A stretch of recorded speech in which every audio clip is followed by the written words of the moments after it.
You see hardly any hair left? That's because for 2.5 months, we've been working with the problem child. So come on over and we'll show you. Gearhead Heaven 27, and most of them flew Halifaxes powered by this engine. It's an honor for our team to repair this engine. I'd like to show you today how we're going to get ready to fix her all up. And we're rolling. Hi everybody, Carl Casgard back with you for another mini adventure here at Bomber Command Museum. And today we're going to give you some updates on the Hercules engines, plural. And as you can see here, here's number 3 engine. And if she's ready to roll, we're going to test run. And she's been a really good engine. We had to replace this cylinder on the engine, but overall, a pretty good engine for our project for the Halifax.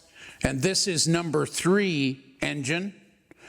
And this has been a straight shooting, wonderful family engine member, number 3. But there's always a problem child in every family. And this is where our program's going to start. So come on over. We'll show you number 4 engine. And that's because for 2.5 months, we've been working with the problem child.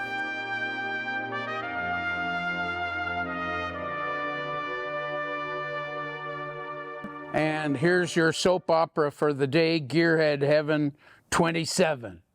And I'd like to introduce you to number 4 problem child. You probably heard about her. And we thought she was going to be an all-star. But unfortunately, after 50 years, she's got rust through and through. It's a cancer. She's stage 3. But guess what? We got all the cylinders off. I'd like to show you today how we're going to get ready to fix her all up. And I'll give you a rundown on everything. And first off, we have to do a small repair to the gears inside here. And what you'll see, I'll show you a close-up in a minute, is here is the magic of a Bristol Hercules. This is the front gear section right there. This is a junk engine we're using as a training facility to get it just right. These are all the gears that run the cams for the Hercules. And folks, you got to see this. It's a highly unusual, and it's Bristol Hercules through and through.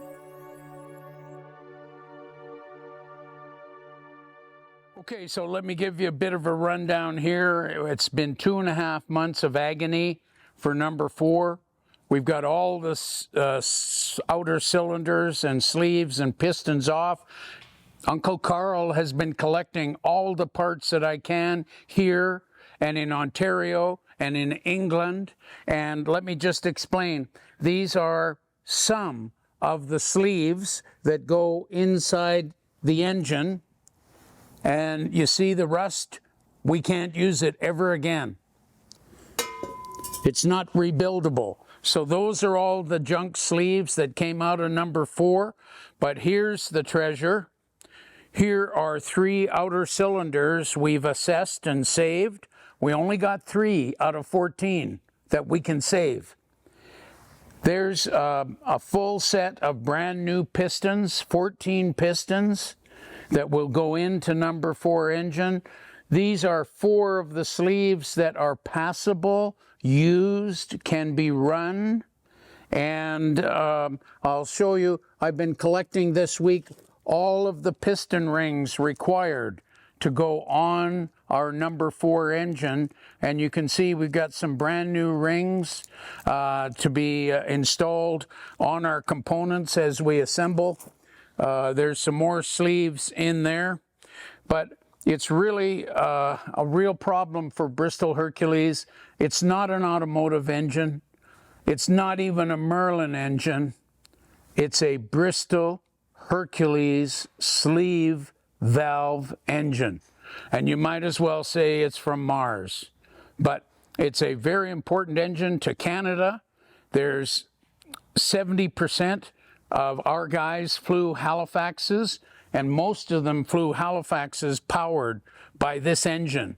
So it's an honor for our team to repair this engine, and this is what we're going to do for our bomber boys. So there you go. Gearhead Heaven 27, and we're rolling, and we'll see you next time.